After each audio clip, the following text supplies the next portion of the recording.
Hi, thank you for joining my channel. Today, on this week, I'm going to show you a project. I'm really excited about this project. Funny thing is, it was going to be a completely different project. And as I got started and I was cutting the pieces and starting to get things ready for it, it occurred to me, you know what would make this project a lot easier? A different project. And it was surprised me to think of it because I should have known better. Today, I'm going to show you how to construct a sawbuck. Now, if you're at a camp, especially for a longer period of time, and you're making projects, you're making more of somewhat of a permanent camp, then a sawbuck should definitely be one of the first things that you build, okay? Because as you cut, different sizes of logs and everything, you're going to be bending over and you're going to be manipulating heavy pieces of timber and things like that. Having a sawbuck will save your back, save your knees, and just help you actually be a little bit more accurate with your cuts for your other camp projects. So this is definitely something on your must-build list for your camp. And it doesn't take that long, and it doesn't take a whole lot of knowledge to do. In fact, the lashings that I showed you last week, if you know those, if you practice those, then you'll be perfectly fine for what we're doing today. Now, before I get ahead of myself, I want to thank my patrons on Patreon. Especially, I want to give a shout out to our new Patreon, Chris S. I really appreciate your support. It means a lot to me when you guys join and help me out.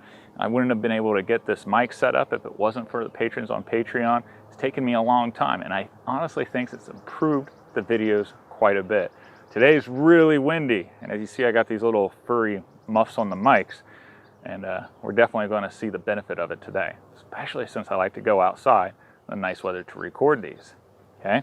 So if you're interested in supporting us on Patreon, check Mr. Dyer's Musings out. Even if you're just contributing a cup of coffee's worth a month, anything is sincerely appreciated. I mean it, I really do. All right, so today we're going to use manila rope. Now, I did a survey on my channel, and those of you who participate in my surveys, that's another thing that I really appreciate, because getting your guys' real-time feedback lets me know a little bit about you guys, the audience and everything. And the survey asked, what kind of rope or cordage do you guys tend to use the most? It surprised me that the most people who responded, the majority, which there weren't a whole lot, so it's not like 1,000 people responded or anything, but the insight that it gave me is that the majority who responded preferred to use paracord. Now, I had to take a step back and think about that for a little while, and then I went through my analytics and I found out, what's the age group of people who are following my channel and things like that, okay? On other bushcrafting sites, bushcrafting channels, and bushcrafting forums, it seems like everybody's using tarred bank line, and that was one of the options on the survey. And there were a few of you who chose that, and that makes a lot of sense because it's light, it's really strong, it's water resistant, so the rot resistance, it's got everything that you really need for a cordage, The paracord threw me because I thought bank line was definitely going to reign supreme king. Not very many of you prefer a natural rope. Well, this is a historic channel, so that's why we're using natural rope. If it wasn't a historic channel, honestly, I'd probably use something different. But going back to the paracord, paracord, especially like the 7-strand paracord for survival use and everything, it's a little bit more expensive, like true survival paracord. But you get a lot of benefits from it. You can make fishing line, you can make traps, and of course the cord itself, the sleeve, you got tinder, so much, okay? When I was growing up as a kid, paracord was the thing to use. It wasn't tarred bank line. So again, as this is a historic channel, it's kind of interesting to see the progression of industry and what people use and during the time. Most of my viewers tend to be around like the 30s to 60-year range. So that means paracord was certainly most available to those of you who may be out in the woods for a long time. That's what I grew up on, was paracord. All right, so we are using manila rope. The reason being is because manila rope, as far as natural cordage goes, compared to sisal or jute or hemp, things like that, manila is going to be the most rot resistant. So for outdoor use, if you want something that's going to last a long time, that's what you want to use. You want to use manila. And manila rope is also better for your hands. You know, it's not as fibrous, and you're not going to get those, not splinters, but those rope, you know, get stuck in your fingers, and it's just irritation, all that stuff. So manila is the way to go for outdoor use, if you can afford it. The other ones are a little bit cheaper, and if you're not going to have a project that lasts that long, then go that way. We're going to use a 1/4 inch for today's project, because really that's all we need. Okay, the project is going to be moderately sized. It's going to hold a lot of weight, but the lashings themselves are going to be strong, and the wood is going to be strong enough that that's what's going to support the larger logs. We don't need to go super big on the diameter of the rope. Okay, let's talk about timbers. Now, if you own your own wood lot, you live in a forest, maybe you have a neighbor or relative that has their own set of woods, and you can selectively cut green timber. That's obviously the ideal, as long as, again, it's selectively cutting, because you're going to be able to find straighter pieces of timber in the quantity that you need that way. Now, I was fortunate that I found an area that had a tremendous amount of dead timber. It was in a really wet area, so trees I could literally just push over and it fell. It was right after the winter months. So I was able to collect enough dead timber for my purposes. But again, green timber, you're going to find those straighter pieces a lot more readily, and they're not going to be rotten. Now, in regards to rot and the type of wood you use and everything, I wouldn't get so caught up in that. Now, if you have a bunch of white oak in your area and you can find white oak to use, white oak's going to be really rot resistant. But I'm telling you, pine will surprise you. It's going to last a very long time, certainly longer than your camp will be, I'm sure of it. So don't get so caught up about what type of wood to collect and the tree identification and stuff like that. First thing, just get out there, collect some pieces of wood, and start making stuff. And if it rots, if it breaks, you can replace it. It's no big deal. Don't lose any sleep over it, all right? Oh, nice thing about dead wood is going to be lighter than the green wood. Now, after you build your object, green wood's going to shrink. So you will certainly need to tighten it up if you use green wood. And a dry or dead wood is going to be dry weight, so be able to move it around a little bit better. Which leads me into the size of wood that you want. For this project, you want about 3 inches to 4 inches. Anything less, it's not going to be strong enough. Anything more, it's going to be kind of an overkill. So I wouldn't use anything more than 3 to 4 inches. And the pieces that you join together, you don't want any more or less than 1 inch of difference. Now your braces, you want those to be your straightest pieces. If your X timbers, the pieces that you're joining to get your X for your sawbuck, has a little curve in it, put the curve towards the bottom on the ground. You don't want curved cups that's going to bite into the wood. Okay, you want it nice and straight. So when you set the log down, everything is going to kind of splay out, and you want it to not catch as you're putting things down and as you're removing it. Okay. Okay. I think that's it for the suggestions for now. I'm going to change the camera and we're going to get to cutting and talking about the size. All right, now before we get carried away, if you found this information useful, if you've liked what you've seen so far, do me a favor and go ahead and click the like button. That way other people find this and it helps them out as well, and they could possibly join the community. And I really appreciate that. Okay, so the first thing we're going to build is this truss looking thing. Okay, now this is where the log is going to sit in.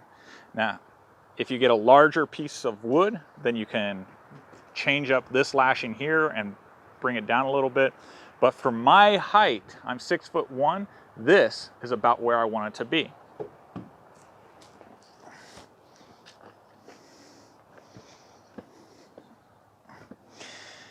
So as you can see, based off of where I'm at, the bottom of the X is where my saw is going to be. Now, and I'm honestly a little bit lower than the spot on this ground, but that's basically where you want your log to sit. You want it to be at a comfortable level, not too high and not too low, just about where your hip is. And that'll save your back and save you from hunching over. We're going to make 2 of these for a small sawbuck. Now, if you're going to be dealing with longer pieces of wood, then I would use 3 trusses, okay? The lashings that we're going to use, this is going to be a shear lashing up top, and that's the first lashing that we're going to do. And then the other lashings towards the bottom for the bracing is going to be a square lashing. Now again, if you need to brush up on your lashings, check out the video from last week. It'll help you out a lot. All right, so you're going to need a saw, you're going to need a knife, you're going to need your rope, and a good suggestion is no measurements for your body, or maybe measurements for your saw. Know roughly how long it's going to be, because that is what's going to help you identify the lengths that you need to cut.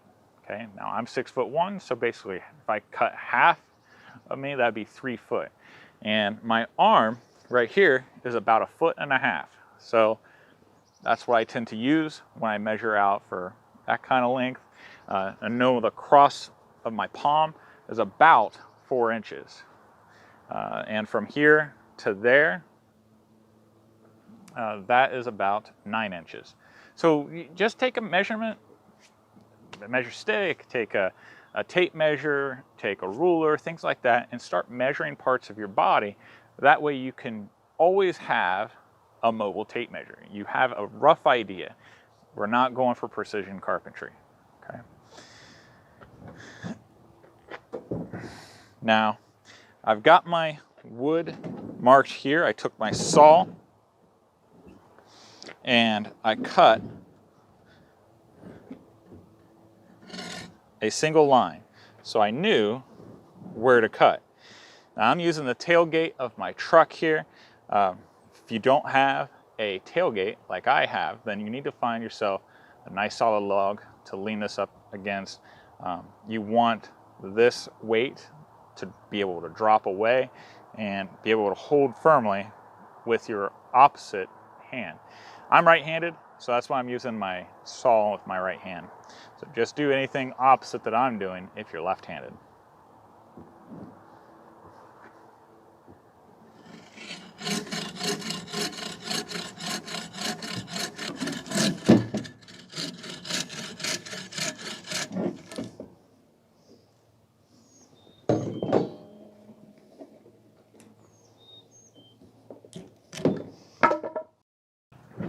I remember from last week I told you that to identify how much rope you need, you're going to take the diameter of your wood that you've cut, and this one's about 2.5 inches. This one's also about 2.5 inches since it came from the same piece of wood.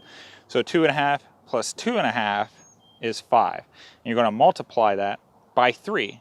So 5 times 3 foot is 15 foot. Now again, I'm 6 foot, so all I did is I just stepped on the piece of rope and brought it up to my head, and I did that a little bit less than 3 times. Now the first one we're going to do is going to be the shear lashing. Okay, so it worked out perfectly with these 2 pieces were actually split pretty much directly in half, so I didn't have to cut it again. That was just mere luck. So I checked the measurement of my last trestle, and the top portion was about the length of my elbow to the tip of my finger. So I put my elbow down at the end, and then I stretch out my hand, my palm, and at the fingertip, I took my knife and I marked it. That's going to be a notch. That's going to be my where I'm going to start my lashing. And then over here, I did the same thing. Now what you could do is instead of using your knife to blaze the mark, you can take your saw and do the same thing. Just to make sure that you can see it visibly. Okay, so we got our mark. Now we're going to take one of them, we're going to flip them over. The first lashing we're going to do is called the shear lashing. Now the shear lashing is a really easy lashing.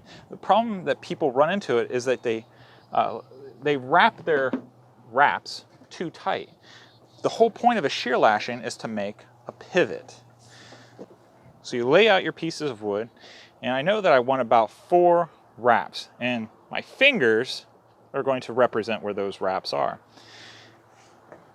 We're going to start off with a clove hitch on one, and then we're going to end it with a clove hitch on the other. And it really doesn't matter which one you started on, just know that you start on one pole and you end on the opposite. And you want to leave plenty of area in the middle here for your fraps. That's going to give you your pivot.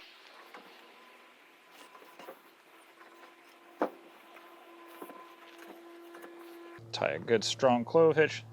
Make sure your knot is dressed. And then we're going to start the wraps. And I'm going to fast forward that because I don't want to bore you.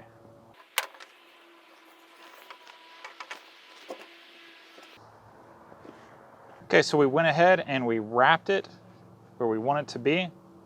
Now I'm actually going to backtrack a little bit and make this very loose. Looser than what you think you would really need. You can spread out your spars. Okay, so I've got enough there for my hand to almost completely slip through. Now I'm going to change the camera. I'm going to show you how we make sure that this is the amount that we want, because it will surprise you. So very carefully, take your pieces of wood and you're going to twist them.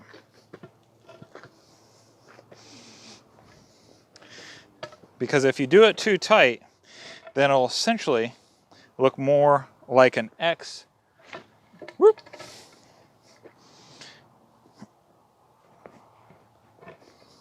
It'll look more like a square lashing than what we need this to be. So we want to make sure that that is evenly placed, and then we're going to do our fraps. I went ahead and did our fraps. You really only need 2. I had quite a bit of extra rope. You could cut it, well, do your clove hitch and then cut it, and then save your extra rope for something else. But what I did, I just went over it 4 times, and then I started going down one of the spars, one of the legs of the spars. And now we're good to go. Let's see how well this measures up. So here's the test.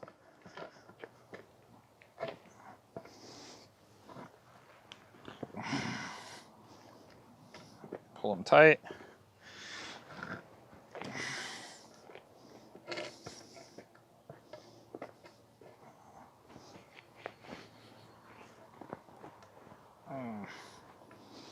Well, I think I may have to adjust this just a little bit because it's not quite high enough.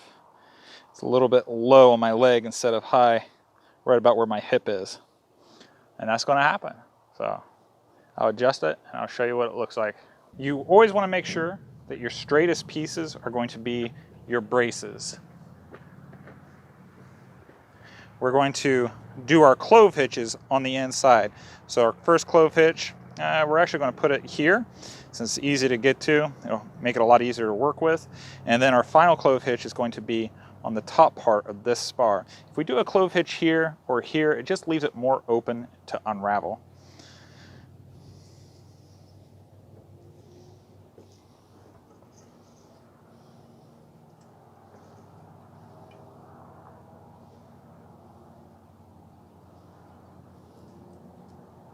This is a knotty pine, so there's a few pieces of wood I'm going to have to work around.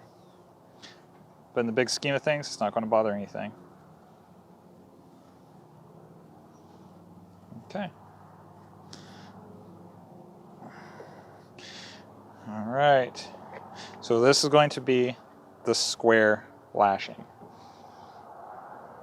For the square lashing, just a real quick overview. If you want to watch how to do it more specifically, watch last week's video. But we're going to go under, over, under, over. We're going to do that 3 times.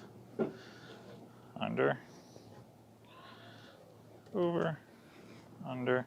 And make sure that everything is good and tight.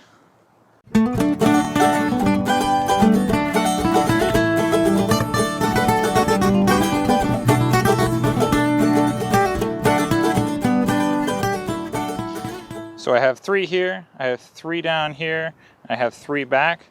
So at this point,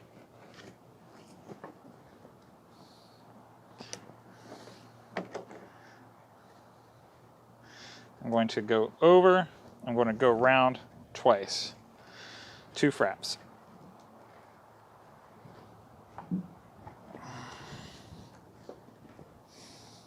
And I'm going to end my clove hitch here. All right, I'm going to do the other side, and I'll show you what it looks like when it's done. Now we can see that both of the trestles, they're about even. I'm pretty comfortable with this. Again, it's better to be really close than to be perfect. You'll be driving yourself crazy if you try to make these things 100% perfect. But if that's you, then go for it. Okay, so now we're going to brace these using 4 long poles. We're going to brace them here, here, and down below. Okay, so as I was recording this, after work and everything, it got pretty cold, clouds moved in, I lost a lot of daylight, and it got dark really quick. So just to give you an idea of what I did that you might not be able to see on camera, is I put 2 braces on one side, I put another brace here, I still have 1 more brace to go. Now, there's a problem that you're going to come into when you just put on the 4 braces. As you can see, this rocks quite a bit. And if you're putting a big heavy load, there's a possibility that it could even kind of collapse in one way. So there's a few things that we're going to do to prohibit that from happening. Now last night, I also found out that I have gone through 200 foot of rope, just what you see here, 200 foot of rope, to give you an idea of how much rope you might need for a project like this. And this is considered a pretty small project. All right, now we're going to put on that last bracing, and then we're going to try to stop that wobbling. So here is our sawbuck, and now there's a few things that we can do to fix this wobble. Now, if you have the rope, if you have the time, if you have the sticks, you can put the cross frame on both sides and then lash the center of those pieces, and that'll brace it up quite a bit. But I'm going to show you a really easy and quick fix to this, and it'll save you the time, and it's adjustable.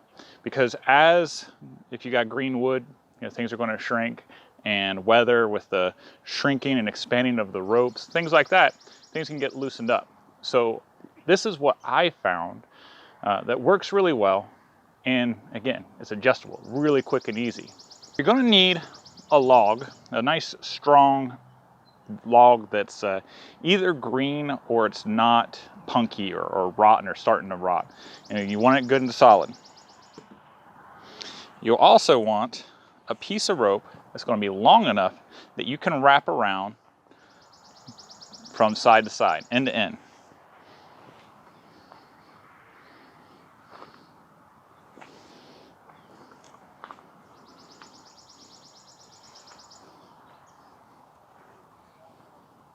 Okay, now for the knot, I do a double twist,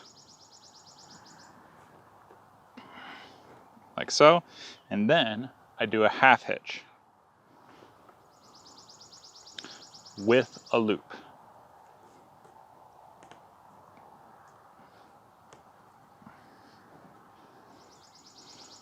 And that little tail, just to make sure it doesn't come undone, I slip it through the loop and pull the loop down on it, like so. That way I can easily undo this and adjust that part if I need to. And then this extra tail of rope, I'm probably going to cut it off. Not all of it, I want to leave about a foot.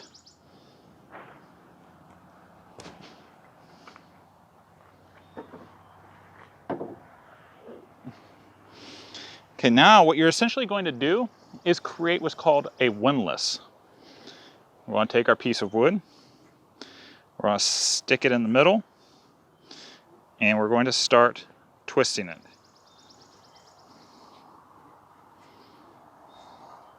And this is going to create tension on both.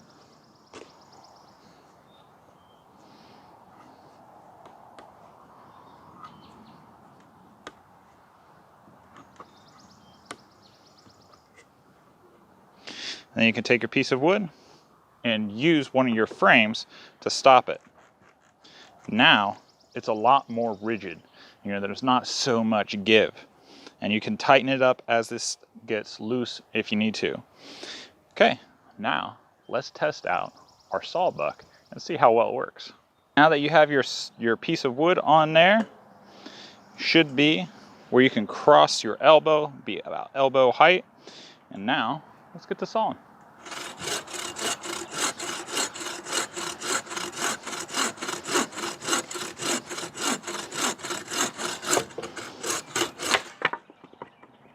That's a lot easier. Isn't that awesome? What a great piece of camp furniture that you can add to your camp and make it more comfortable, easier to build other projects or cut some firewood or whatever, and something you can be proud of because you did it. You know, like, that's what's awesome. And you're just going to get better the more you do it, and the more the problems you come across and you adjust and accommodate. You know, that's what's beautiful about this kind of stuff, in my opinion. You can even build on this and use your imagination to make bigger and better things. All right, so this I hope you like. If you did like it, make sure to click the like button. That way other people find it and it helps them out too. We really appreciate it. Now next Sunday you want to make sure to hit the subscribe button and don't forget the bell button, because next Sunday I'm going to show you guys how to make a period recipe from the 1920s in my camp stove that I showed you in an earlier video. If you haven't seen that video yet, it'll be at the end screen of this video if it's not up already. So definitely hit the bell button, and that way you're made aware. I've got another surprise next week in addition, so it's not a new video on top of it. Well, it might be, so we'll see how it goes because of the amount of time that it takes to make these videos. But I do have a special edition for next week. It'll either be a separate video or it'll be part of the cooking video. And I think you guys really like it. It's my first collaboration, and it's going to set things up for the fall as well. I hope you guys have a wonderful week. Give a kiss and hug to your loved ones, and I'll see you guys next Sunday. Take care.